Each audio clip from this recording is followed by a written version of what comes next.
In this Smart Property Systems tutorial, we will cover how to use the ledger and the accounting system. The accounting software is designed as a double entry accounting system. That means that every financial transaction has an equal and opposite effect in at least two different accounts, but is accomplished with one data entry. In the double entry system, transactions are recorded in terms of debits and credits. Since a debit in one account will be offset by a credit in another account, the sum of all debits must therefore be exactly equal to the sum of all credits. The double entry system of the bookkeeping or accounting makes it easier to accurately prepare financial statements directly from the charts of account and will immediately detect errors.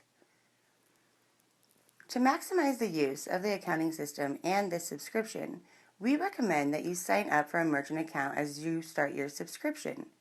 You can have as many merchant accounts as you feel you need to manage your real estate investments. Some of the benefits of having a merchant account will soon become apparent. You can automate your rent payments, meaning this will allow your tenants to pay rent through their tenant portal using ACH, which is their checking account, or credit card. They will also have the option to make phone payments if they do not have access or have limited access to a computer. Smart Property Systems does operate a lockbox for accepting rent paid via check as well. With a merchant account, you will be able to pay expenses and vendors through the account's ledger. With a single entry, you can choose the date you wish the payment to be made and from which merchant account you wish to pull that payment. This is all done with a single entry. If you are a property management company, you can make payments to your owner with a single entry in the ledger. To apply for a merchant account, contact customer service via live chat or phone at 855-796-7771, extension 2. You can also email customer service at help@smartpropertysystems.com. There are 4 different account types. The asset account collects data on liquid funds, accounts receivable, and valuation of your real estate. The revenue account records inflow of money from rents, fees, and services, and any other items listed in your chart of accounts. The expense account will record office expenses, commissions, maintenance, and repairs, and all items listed in your chart of accounts. A liability account stores advance payments, security deposits, and any money that is potentially refundable. Referencing tenant accounts. For each lease, when a tenant is added, the tenant is given a unique tenant ID number, as well as 3 financial accounts to track their charges and payments. This number will be attached to all 3 account types. The first account, which collects rents, fixed and variable charges, is called the charge account. The charge account is the account to which all charges are debited and all payments are credited. When a tenant is paid up to date, this account will reflect a 0 balance in the unit financials. The deposit account reports all deposits. When payments are made in advance of the lease start date, they are recorded in the advance payments. All deposits, such as security deposits or pet deposits, as well as advance payments, which would include prepaid rents, are accounted for in the liability accounts, since they are amounts which may be required to be paid back to the tenant. Prepaid rent will be credited to the rental account the day the lease starts. If there's a last month's rent collected, it will be credited on the first day of the last month of the lease. Please note that deposit and advance payment accounts are listed as liability account types, since the payment either has to be moved or paid back. If you have any questions about the accounting system and how it works, please contact customer service via live chat, help desk, or phone. Accessing your accounts. To access the accounting system, click on Income and Expense. Click on Accounts. All accounts can be searched by filtering the property, the unit, the tenant, and/or account type. You will now click Filter, and you can add as many of these fields as you would like. On the bottom left, you will see a page toggle, and on the right, you can choose how many transactions you wish to view per page. Accessing your ledger account. You can track or add payments and expenses through your ledger account. Click on Income and Expense and then click on Ledger. To record a rent payment by hand or other income, click Enter Income in the top right corner of the page. Enter the date, the amount, the description, the tenant and payment method, such as check number 105. The unit should auto-populate when you click on the drop-down menu. Click Save or Cancel if you've made an error. Please note, if you use automated rent collection, all payments made by your tenants will be automatically accounted for by the software. You will not need to enter any data. If you do not already have your merchant account ID, please contact customer service via email or our toll-free number shown on the screen here. Through your ledger, vendors and/or expenses can be recorded and paid via your merchant account.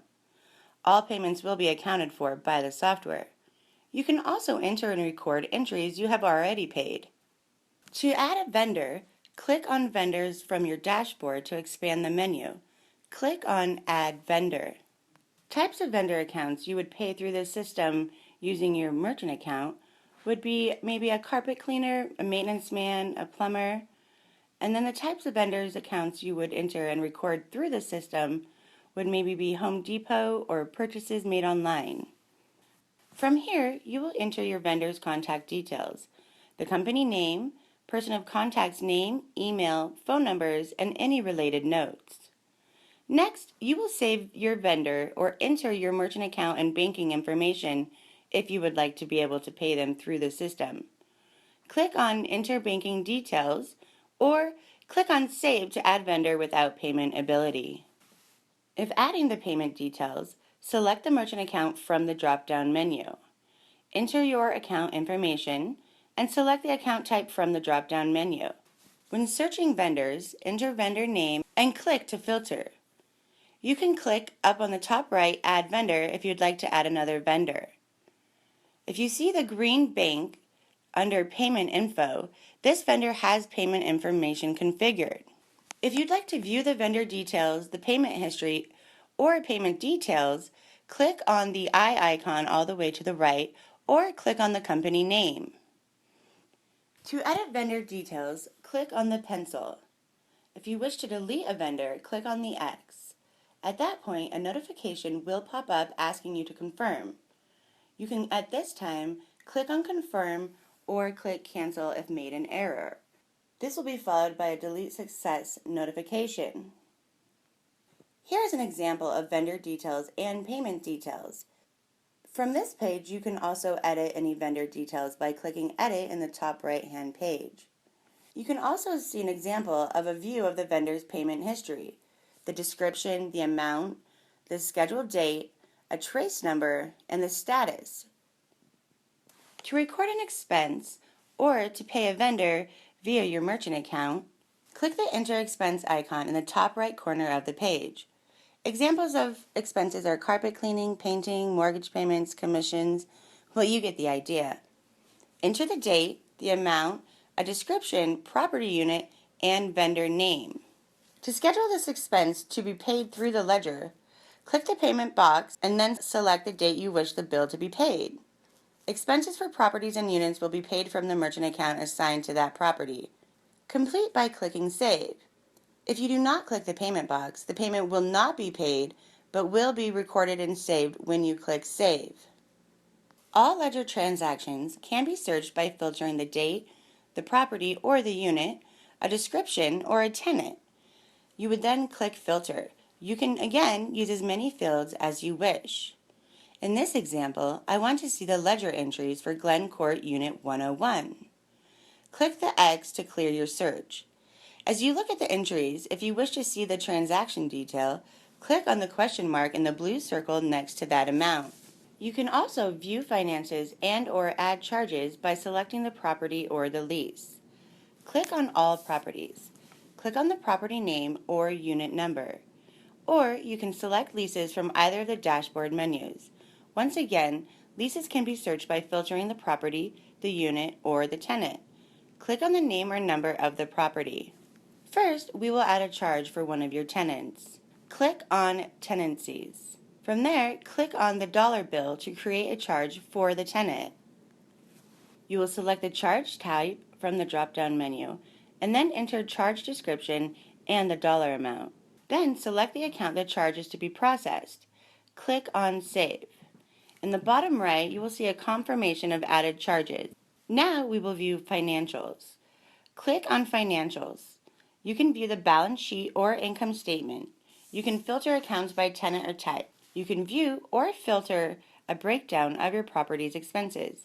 They are broken down like a Schedule E is for income tax purposes. To view financial reports, click on the icon for either the balance sheet or the income statement. Here's a shot of what those report pages look like. To view the details in financial accounts and balances, you can search by tenant or by account type. Click on the funnel to filter. To view the breakdown of an account, click on the account name. Here, you can see the description and date for the transaction, as well as whether it was a credit or debit to the account. As you scroll down, you will see expenses listed by chart of accounts. To add a new account to your chart of accounts for expenses, click the plus sign. To view an itemized expense account breakdown, click on that category. This is the repair account breakdown view. You can see that it shows whether the transaction is a debit or a credit. You can also see the description, the date of the transaction, and the account balance, if any. To access your statements, click on Income and Expense and then click on Statements. You can search for statements by date or by property or unit or tenant, even invoice status from the drop-down. Click on the statement number to view a breakdown of the account system. You can resend a statement by clicking Resend in the top right corner of the page. Again, if you have any questions about the accounting system and how it works, please contact customer service via live chat, help desk, or phone.